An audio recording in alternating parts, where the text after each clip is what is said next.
যত ধরনের emergency community আছে সেই ইমার্জেন্সি কমিউনিটির হেলথ প্রবলেমের মধ্যে সর্পদংশন একটি।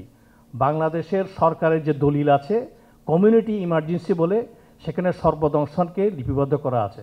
আরও আছে গরুর গুঁতো থেকে শুরু করে অনেক কিছু অ্যাক্সিডেন্ট, ইনজুরি, কিন্তু সেখানে সর্পদংশনের কথা লেখা আছে।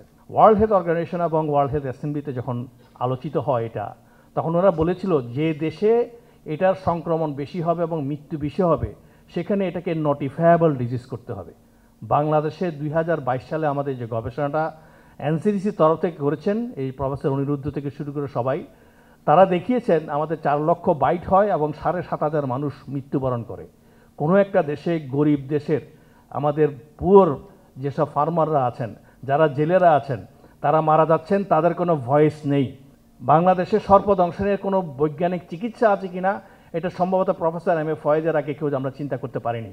আনফর্চুনেটলি এখন পর্যন্ত আমরা দেখেছি 61% কেসগুলো বাংলাদেশে ওঝা, কোনো গুণিন, কোনো তান্ত্রিক, কোনো রকম হুজুর থেকে তারা চিকিৎসা করছেন।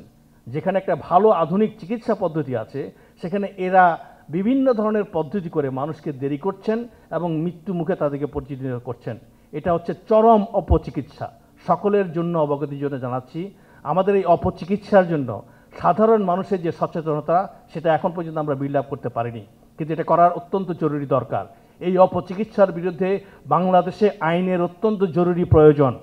সর্পদংশনের জন্য আমাদের বাংলাদেশে এটা গ্রামীণ সমস্যা, কিন্তু আমরা সমস্ত ব্যবস্থাগুলো রেখেছিলাম শহরে। গ্রামে যদি সর্পদংশনের অনেকগুলো বাইট হয়, চিকিৎসা কেন শহরে? এবং সেটাকে যদি আমরা অবগত করতে চাই তাহলে তাকে যথাযথ প্রাথমিক চিকিৎসার প্রয়োজন হবে, যেটাতে কমিউনিটিকে এঙ্গেজমেন্ট করার অত্যন্ত বেশি প্রয়োজন। এবং কমিউনিটিকে যদি আমরা এঙ্গেজমেন্ট করতে চাই আমাদেরকে অনেক এভিডেন্স জেনারেট করতে হবে।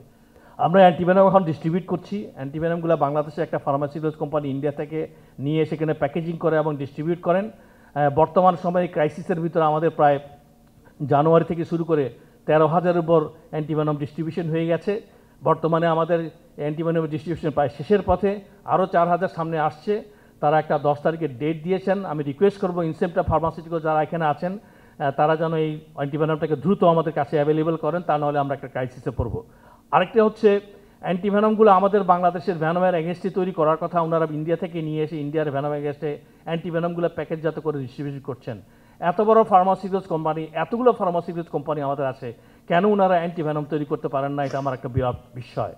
আমাদের এনসিডিসির তরফ থেকে আমরা ইডিসিএল-এর কাছে আবেদন জানিয়েছি, যারা যে ভ্যাকসিন প্ল্যান করবেন সেখানে তারা যেন অ্যান্টিভেনমটা তৈরি করেন। ওয়ার্ল্ড হেলথ অর্গানাইজেশন এটাকে নেগলেক্টেড টপিক্যাল ডিজিজ হিসেবে করেছে। ওয়ার্ল্ড হেলথ অ্যাসেম্বলিতে এটা নিয়ে আলোচিত হয়েছে এবং আমরা একটা স্ট্র্যাটেজিক প্ল্যান তৈরি করতে পেরেছি। প্রফেসর অনিরুদ্ধ বলেছেন এটা আমাদের মিনিস্ট্রিতে আছে। মাননীয় মন্ত্রী এবং প্রতিমন্ত্রী যদি অনুগ্রহ করেন তাহলে আমরা অতি দ্রুত এটাকে পাস করে ফেলতে চাই। তার মাধ্যমে আমরা কিন্তু আমাদের অবজেক্টিভগুলো অ্যাচিভমেন্ট করতে পারবো।